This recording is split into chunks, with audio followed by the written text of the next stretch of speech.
Welcome back to the Bitcoin Business Bureau. I'm your host, as always, LitecoinLeader. We're not going to be talking about Litecoin today, even though it is the digital silver to Bitcoin's digital gold, but we're going to be talking about the other kind of silver, physical silver, coming up next.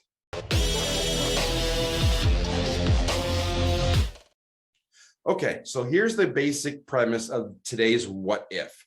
What if the banks are all closed and shut down, as we think may happen, and we're hearing stories about branches being closed already? What if the banks are closed and we can't get our money out and the internet is down or intermittent?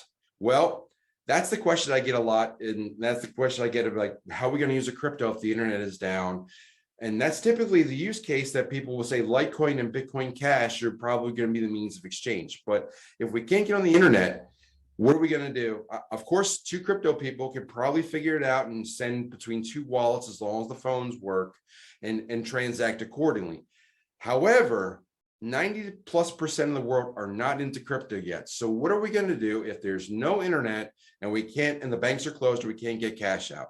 That's where physical silver is going to come into play. So these are some examples. These are 1 ounces of silver. This one, that's from Australia. There's that's a Krugerrand, or actually that's a Kookaburra. There's another one, and I've got a couple more. I got a Krugerrand from South Africa, and I even have I had a 1/2 ounce around here. But anyway, you get the idea. So what if we have those coins, but most of the coins that you get in from collectors, or the most common is the American Eagle. What if you have like or a maple leaf from Canada?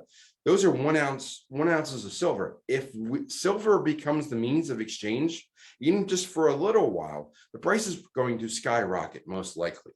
So a 1 ounce piece of silver is going to be worth $400, $500, $600.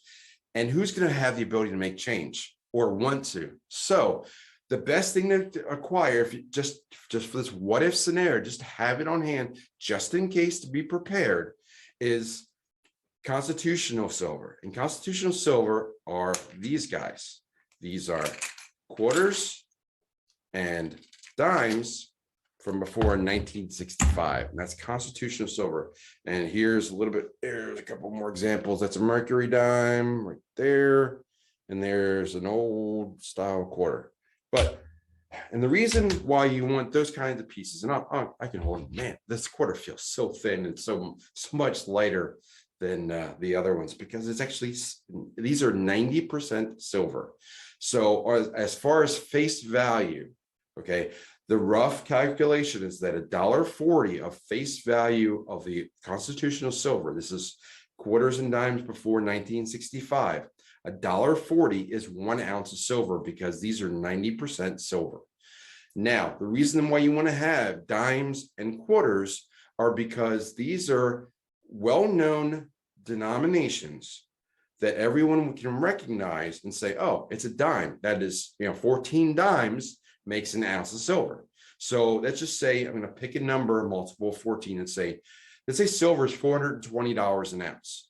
All of a sudden, a dime is worth $30. Or if it goes up to 560, which is close to 600, which some people have said, now it's $40 for a dime. Now, this is a lot easier to go buy some groceries and go to the gas station, fill up your tank.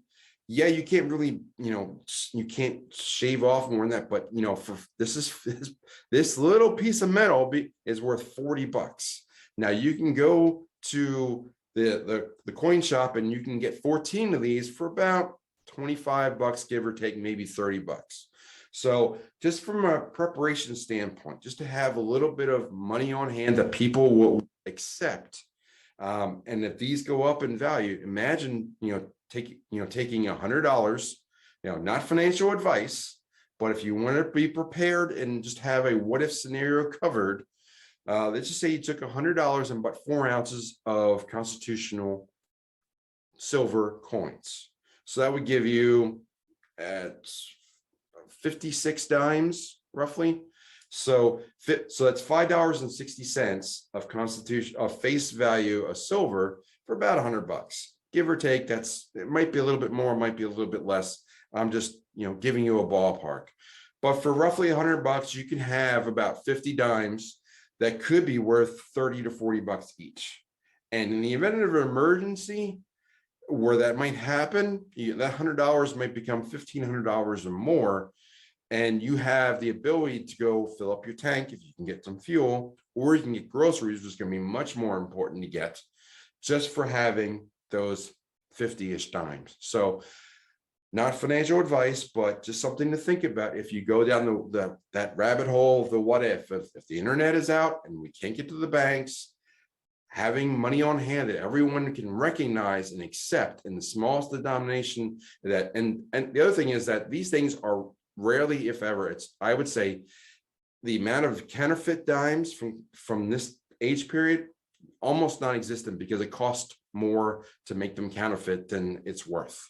So these are basically guaranteed to be the right thing. So just go down to your coin shop or go to a pawn shop and see if they have some quarters and dimes that are pre-1965, and get a couple, get a handful or so. Get about $100 worth. Not financial advice, of course, but if you want to be prepared, it's just one other thing you can do to be prepared. So I just want to share that about physical silver versus digital silver, just in case the digital is not available. So a lot said today. What are your thoughts about that? Leave a comment down below. And like and subscribe and share this video. I hope you found it informative.